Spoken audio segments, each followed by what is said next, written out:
it's not something that people set out to do. Yes. Let's create the most toxic environment that we can. It's something that almost inadvertently happens. The people who feel the most undeserving actually feel the most welcome that they belong. For me, a litmus test for whether a church understands gospel culture is how women feel when they enter a church. Leadership isn't just on the surface. You need deeper roots. You're listening to the LP Sessions podcast. Hey everyone, welcome to another podcast. Yes. It's good to be back podcasting again, just sharing again. And I'm particularly looking forward to this one. I know this one is really close to your heart, but this is one that I'm also really looking forward to. So I have been recording a course, and it is on how in our church cultures, in our discipleship, how we can help people grow in wholeness. And we thought that would be a great topic to speak about on the podcast, and it's cultures that heal. How can we build cultures that heal? Ooh, that's a provocative title right there. So if you were to give people, just in a nutshell, what we're going to be talking about today. Like when you say cultures that heal, what do you mean?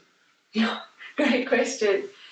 So for me, cultures include the systems and the habits of people interacting, in where we spend our time, in where we spend our attention, and that all stems from something. And at the top of that is what you value is reflected in your habits, in your action.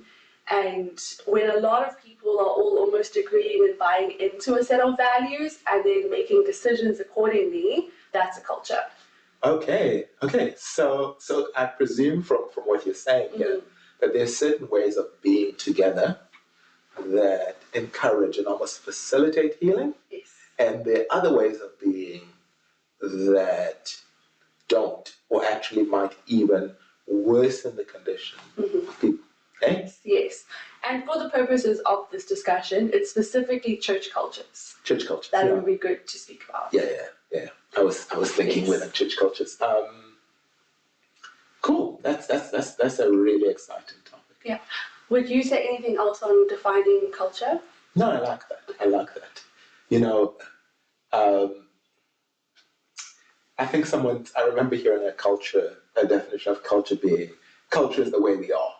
You know, and I think such a good way of describing it. You know, it's the way we habitually do things and the way we habitually are in the world. So I think your definition really encapsulated that. Yes, and note, not the way we would like to be or who we aspire to be. Yeah. Or even the values that we write on the wall. It's the things that you live by, who you actually are. Yeah, we've all watched kind of like a video where you think that you're a certain way. You think you speak a certain way, like even like this podcast, you know? And then you do it, and then you watch it back and you go, we actually do certain things. And so it's not about how we think we are, but what we actually do, or what what's written on that board as you come into the church, these are our values. But how you actually live. So yeah, that's good. I love that. Totally. So if you were to say, right, so I mean, I know we're gonna get right now into what that is and so on, right? Maybe one thing that I would love to know. I know a little bit about this, but I think I would love to know more is you are really passionate about this. You've mentioned this so many times. And if I poke in that area, I mean, you go. And so I would love to know what the story behind why you're so passionate about this particular area, cultures that heal. Why is this so precious to you? Why are we talking about it? Why is it in your course? So I think that it's something that God has put on my heart and wired into me. And I feel like it's a journey He took me through and invited me. He sent the invitation to me to be someone who has an impact in this area. And often how that starts is you go through it yourself. I have been in different church cultures and contexts, and have noticed, looking back, where some have obviously been a lot more helpful in terms of that, and some inadvertently have worked against people growing in wholeness, where it's not just a me thing, where you see the pattern of the kind of person that falls through the cracks, or just seems to, they have an encounter, they want to follow Jesus, they hang around for a bit, and either people stay broken but feel ostracized because the same transformation happening to other people just doesn't feel like it's happening to them, or they just quietly leave and you don't see them. It can be very discouraging. So God's just put on my heart a compassion for that kind of person. Wow. That is so tragic for me, because I don't know a single church leader who would not want people to experience deep, permanent healing. Absolutely. In the context of community. So it's not something that people set out to do. Yes. Let's create the most toxic environment that we can. It's something that almost inadvertently happens if you don't take care to build in the right way. Yes. You can end up saying certain things, preaching a certain message, and yet the culture that is created seems to undo a lot of what you're saying. So you say people are welcome here. You're welcome here with all your brokenness. That's one of the things that I think is distinctive about the church, is we should be a place where people love to come. Because if Jesus is the center of the church, broken people flocked around Jesus. They loved him because they realized he was, to use a common term that's used in society, but a safe space. So I think what you're saying really has so much merit. Thank you. Yeah. Okay, so let's get into this, right? What is a culture that heals look like? If I was to ask you, right? So you've spoken about two different kinds of cultures. Right? What is a culture that heals? So in the most simple phrasing, I would say a culture that heals is gospel culture, or should be our gospel culture. Yeah. And you'd send me a resource, I think it was called that. Yeah. And where it really gets at the truth and the heart of the gospel, that Jesus came to save the lost, the broken, and it flies in the face of performance, where the people who feel the most undeserving actually feel the most welcome, that they belong. Wow. And it's how do we build cultures that send that message, where it's the love of Christ that is unconditional, that truly sees and doesn't shy away, or tries to, or inadvertently sends the message like, oh, clean up your mess now, it's been long enough. And if people feel like they're not able to do that, you either put on a mask and show up how you feel like you'll be accepted or whatever, or it's tough. So. Wow, you've said so many really, really, really powerful things. The people who feel like they're least deserving feel the most welcome. That's a mic drop moment. Don't drop the mic because it's we've had such issues with these mics. But yeah. And there's no time limit on that. Like, everybody would agree with that to start with, but imagine there's someone in your community who is super broken, and it's messy, and sometimes it can be uncomfortable to do life when that is, their pain, you're getting impacted by it. And initially we're like, yes, Jesus loves you, but then it's almost like a timer starts, and if it goes long enough, people start thinking like they should not be struggling with this still. Yeah. Why have they not cleaned up their act better? Now they're not looking like a good example of what, Yes. And so, yes, there's no time limit on that message. It is the love of Christ. Yeah. What's the difference between gospel culture, as in seeing this embodied in relationships, seeing it in the mood that you feel when you enter a church, seeing it in the things that are said, seeing it in the basic things, the kind of welcome people receive, and gospel doctrine, or gospel preaching, or gospel messages, or you know what I mean? what's the difference between gospel doctrine and gospel culture? That's such an intense question. It is an intense question. Would you like to answer it? I think the reason I asked the question is because you drew the distinction quite clearly, but I'll say it anyway. Because often there is a distinction between what we have in our heads and the ideas, which are really important. To get the doctrine right is really important, you know. So we speak about justification, you know, how Christ died for us. We speak about the love of God. We speak about all these things that you're talking about. Because I could very well see someone going, "What are you two on about?" Of course, that is normal everyday church. But sometimes we can say certain things, talk about the love of God, talk about the justification, talk about the peace of God, how God has reconciled us. And yet, the culture that pervades is a culture of high performance, where people who are not particularly strong, we would never say to them, "You're not doing enough for God."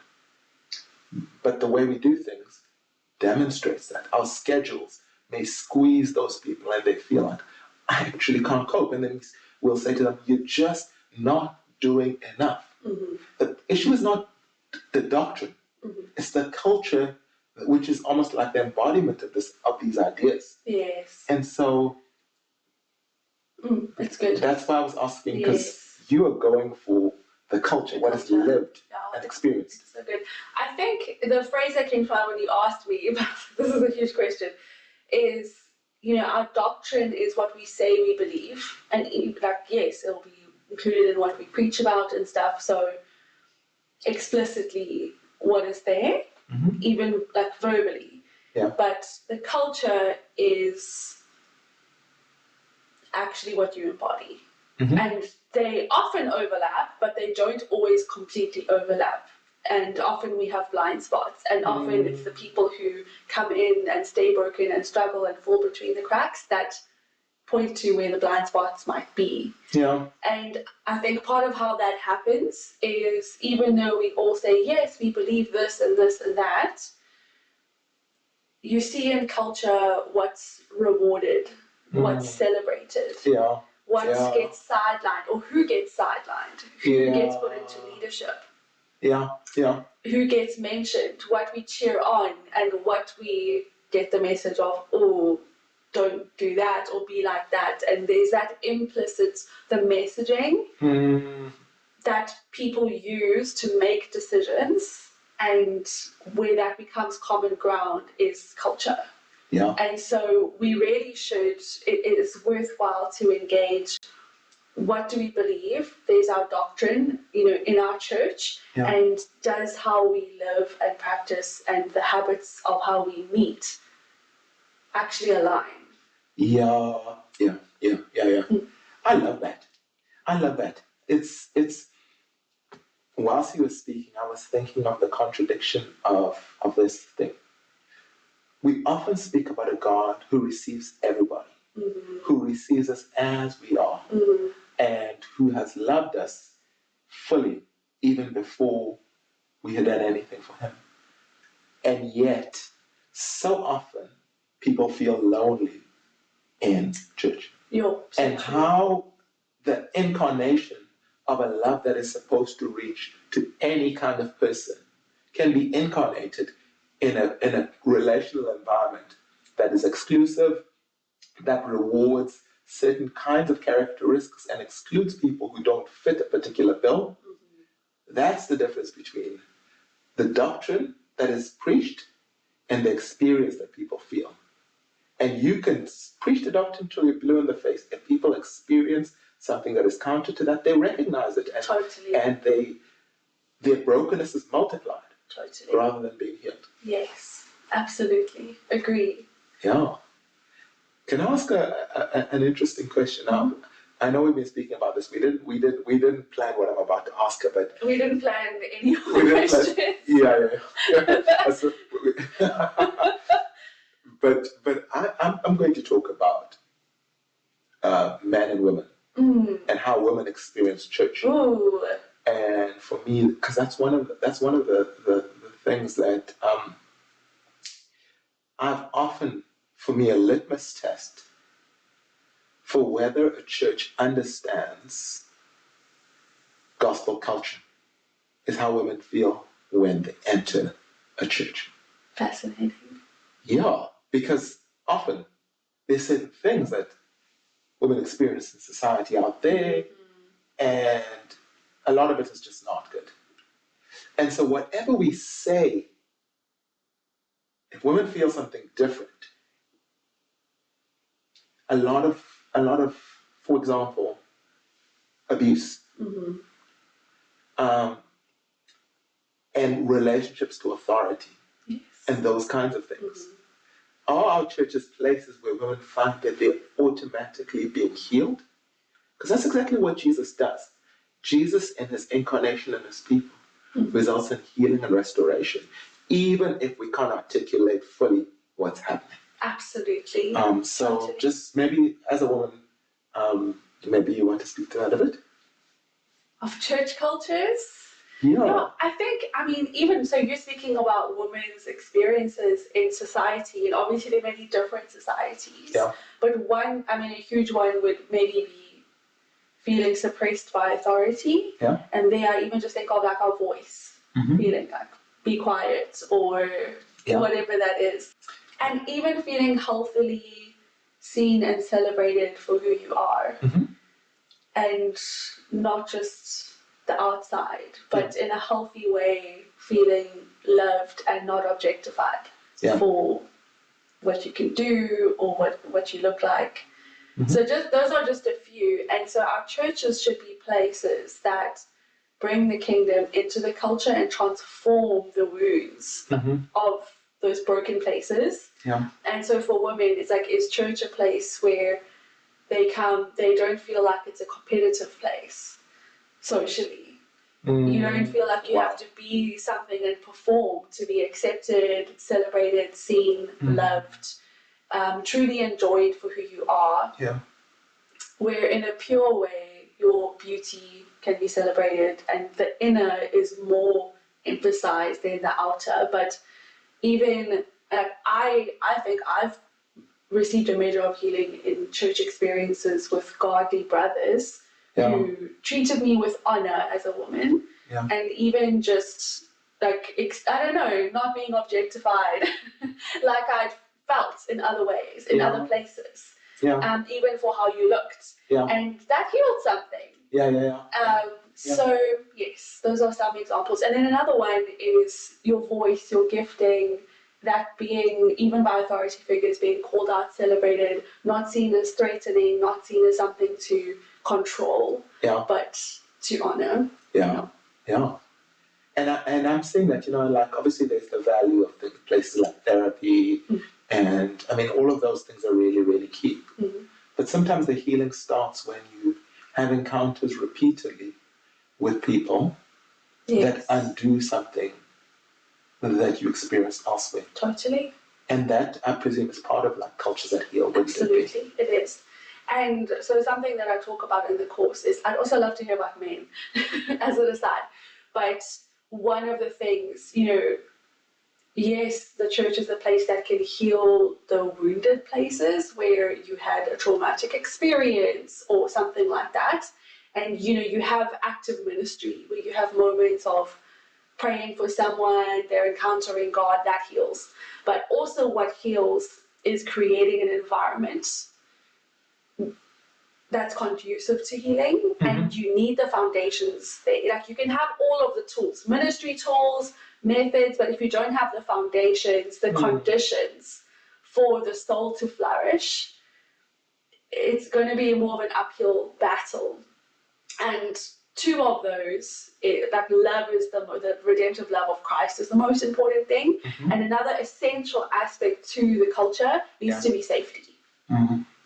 And that's relational, emotional safety. People feel safe that if they show a vulnerable part of themselves or particular parts of their story or their emotions or thoughts, that it's going to be treated in a manner that won't violate their sense of safety. And that is part of gospel culture, and it's essential to the the places we need to create. So good. So good. As you know, I love myself a good tangent. But this is not, this is, I say tangent, I don't really mean tangent. I mean that unprepared something. But two areas that the gospel really targets on us is our identity and our heart. Totally. And by heart, I mean the deepest place from which we make decisions, from which our deepest emotions, our deepest thoughts, our inner person that, it's not the surface thing of it, do I like ice cream or do I like broccoli? But those deeper inner convictions and commitments and so on, the gospel rewires that, and the gospel rewires our sense of identity, right? Now, those two areas, for me, are areas which are so key to gospel culture, right? Yes. So, I want to talk a little bit, I want to ask you some questions, actually, about identity. Why is identity so important for healing? And how does gospel culture play a role in restoring that sense of identity? I would say that healing your identity is part of healing your soul. And how I think about identity, there's an aspect of your will in that. It's how I identify. It is the me that I see, and I come into agreement with it, and I've said, this is me. Yeah. So for me, there's an aspect of your will in identity, what you're agreeing with. So good. And it's so essential for that to be matched with how God sees you. Yes. That's the only way for you to flourish in your soul and function fully as a human. Yeah. But I don't think there's anybody who goes through life with this perfect picture of who they are, and they've had no wounds or assaults on how they see themselves. It can create a lot of pain when our identity, it's very off from, identity isn't subjective. There's a person God made that he sees, and it's so important to come into agreement with that. And it's painful when you identify in ways that are lesser than the person God made. And that's where you have issues even of shame. Or issues with pride, and there you have narcissism, and so it's not just thoughts, but it actually affects your decisions, your habits, your life choices, even who you partner with in life. A whole lot of decisions come from, and that's where self-sabotage happens. It's because your identity is here, so then you bring down your environment to match that. So you don't live out who you are, you live out who you think you are. Absolutely. So anyway, it's so important. That's a big topic. But how gospel culture can shift that on so many levels. So I think that also gets into how we're rewired as people. And one way that happens is through encounters with something or someone more powerful than you. And obviously that's God. In a big way. Where in prayer, he speaks something to your heart. In reading the word, the Holy Spirit really highlights something to you. It's not a passive moment. God is actively rewiring you. If you partner with that with your faith, you know? So there's through those encounters, but also it's through encounters with authority figures, and I'd put them, or mother or father figures, I'd put them in that category because there's a power differential in the relationship. When somebody is like a leader that you really respect, just like sometimes a word spoken where someone sees something in you, I see you as this. When you spoke there, you did so well. You're clearly a natural teacher. And if somebody who carries authority or spiritual power speaks that into you, it can do something in a moment, rewiring and building in terms of identity, where lies are rooted up and the truth becomes part of the fabric of your being. And then another way is the repetition and the habits. And there's like reading the word where we're transformed Mm-hmm. and our minds are renewed by the truth. Yeah. And then it's also all of the moments of interacting with people, of being seen, being loved for who you are. It's eating together at the table, being invited to someone's home and feeling genuinely loved and genuinely enjoyed. Mm-hmm. That rewires your identity when it's broken. Yeah. Yeah. So you're speaking about, for example, interaction with people in authority. You're talking about relationships around the table. For me, these are all just simple cultural things. You know, we might fixate on what is the message, what was the message to their church, which is vital. You know, I love preaching. You know, I think that the right message is so important. But gospel culture goes even beyond that. It goes to the beauty of the relationships, how we interact. What are people's expectations of us? How do people receive us? Yes. You know, I, for example, one of the things I find is so powerful, and I really love this, is this idea of the welcome in church. I saw this from Ray Oatland and his Emmanuel Nashville. But this idea of making people feel the welcome of Jesus when they enter into a building, you know, and they feel seen, they feel cared for, they feel celebrated. It is not a secondary thing. It's this experience, the rewiring, like you say, is taking place.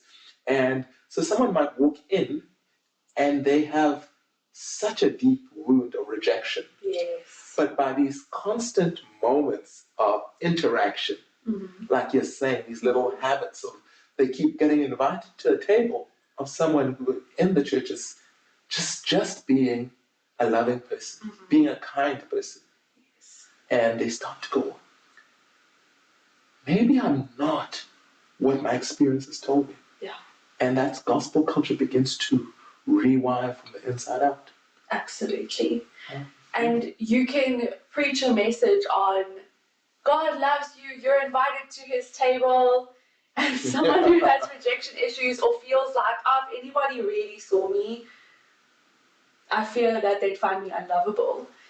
So you can go to church your whole life with that belief. And I've heard a multitude of preachers on it, but if nobody has ever in the church invited you to hang out with them or invited you to their table and spend time with you, if you've never experienced that actual embodied love and people being the hands and feet of God, agreeing with how he thinks about you and treating you in that way, it makes sense. Like our souls know,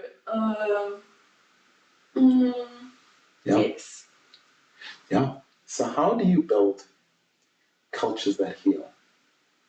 How do you strategically make sure that is something that that people find places of hope, of refuge, of restoration in the everyday rhythm of life, where sometimes time is short, sometimes, you know, resources are scarce. Yes. How do we do that?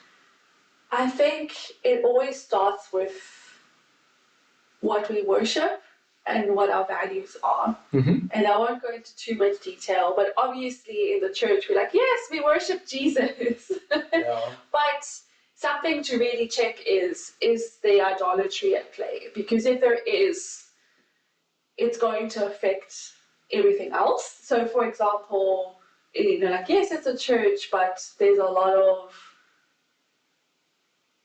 prosperity gospel stuff going on, and there's quite a performance culture. Yes. Then everything's going to be oriented towards that. Yeah. And it's not going to include the vital things, that the foundational things, like the love of Christ, the relational fabric and depth. And so sometimes it's not just, sometimes there's such a war for what we focus on. Yeah. As the church even. Yeah. So even like the programs that we run, the teachings that we do, the events that we have, everything going on, or the different meetings, and how much are people actually spending that essential time?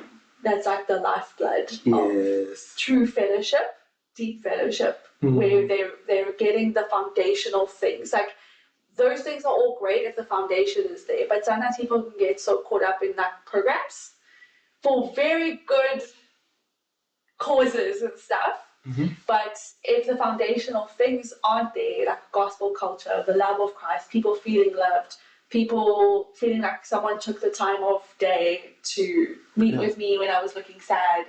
I just want to give an example from what you just said. So you were talking about idolatry, and I remember being part of a church a while ago, a long time ago, where everyone was just looked absolutely stunning, and everyone was very comfortable, and the weekends were full of hiking and this and that, and almost like that almost was at the core of everything that was happening. And so there was deep worship. It was a great church. But what I did notice was that people found it very difficult to break into friendship groups in this church, because there was this idol of the perfect look, a bit of affluence, the perfect accent, the perfect way of being. And if you didn't fit that, there was almost a subtle rejection of you, because, if the idol was being challenged, you were a challenge to the idol there. And so gospel culture comes in and turns the tables and goes, Jesus Christ, he took on shame for us, so that we, in whatever condition we could be accepted.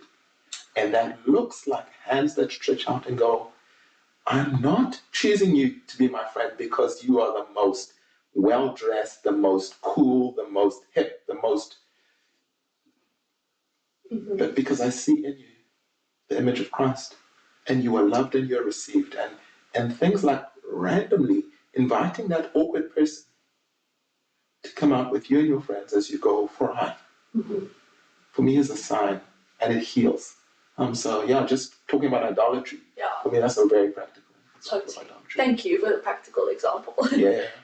Another one might even be like the idol of comfort, where people they want a nice, comfortable life. They don't want to be challenged, and where there's a lot of people doing that in a culture, it will have effects. There's so much you could say on this, but another thing I'll get at in terms of building gospel culture, something that works against it is kind of part of idolatry too. But high control environments, and always when there's high control, there's high fear underlying the control. So that could look like religious control and legalism. Or it could just look like, from not subtle but too subtle, ways of motivating people, of talking about things, that is just in the environment of getting people to do things that involves a bit of coercion, whether that's soft coercion and control, or it's actually they're appealing to fear. It creates a performance, legalistic, pressured environment, and people inherently know this isn't a safe place emotionally. And often people's emotional states will testify that people can be so broken and wounded but still be going every day, But what would you say on that? That's really good. And that's why fear is very normal. Most of us who've been leaders in churches know that feeling of fear because you feel like you need to control, because if you don't, you're scared of the outcome that will happen if you don't control. And so I think a lot of gospel culture really comes down to leaders and key people in church encountering Christ in reality and not in pretense, and actually living that out. So things like genuine honesty and humility, authenticity, sharing what's actually going on builds gospel culture. Totally. Because it allows room for the grace of God. The grace of God doesn't just become a doctrine or hard idea. Because it's one thing to say, no, whatever you do, come to me and don't hide it. It's another thing for there to be an experience of genuine. Now, this is not to say that leaders should bear all their dirty laundry, but there has to be genuine authenticity if it's to create a culture of genuine trust. Otherwise, it becomes this culture of pretense. and there's nothing more opposite to gospel culture than a plastic culture. Yeah. Where outside we're like Superman, inside we feel dirty, rejected, like God hates our guts. And when you hear honest talk, for me, when I hear just this honest owning of sin so that it can be dealt with, I'm like, that's the start of gospel culture.